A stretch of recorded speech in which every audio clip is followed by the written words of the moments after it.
Hey there, today I'm going to be showing you how to make a code snippet in Xcode. I've had this question a lot. People ask me how I have code snippets. I have code snippets for a lot of things that I will reuse later.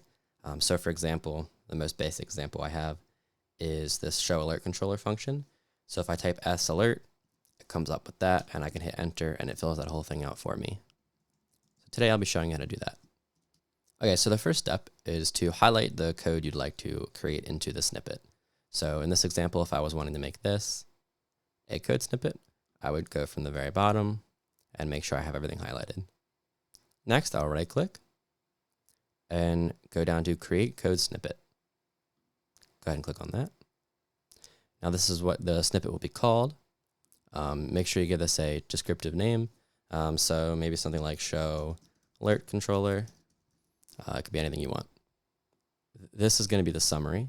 So if you want to have a more detailed information about the code snippet, feel free to put it here. I like to think of this as the description. So let's just put creates alert controllers. Oh, let's make that actually creates. There you go. Next, you're going to pick the language it's in. You can pick, obviously, a lot. I'm just going to pick Swift. That's the language it's in. Platform, you can pick a specific platform it will show up in. I usually just pick all, but if you want different code snippets for iOS versus macOS or something like that, feel free to pick one of those. Next is the completion. So this will be what you type to make it so it'll autocomplete. So in my example earlier, I showed you mine is S alert, which stands for show alert. This can be anything you want. Just I like to make it something similar to the title or something that I won't forget in the future. So we'll just make this S alert too, just so I can create this one as well. And then you can also set it for a specific scope. I'm not going to talk too much about this. If this makes sense to you, then I don't have to explain it. And if it doesn't, then you probably don't need it. So I'm just going to leave it as all scopes. And then you'll hit done.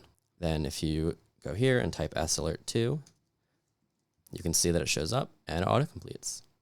Congratulations, you just created your first code snippet. This is great if you have something that you like to reuse, again, as I said before. Thanks for watching, and I'll see you next time.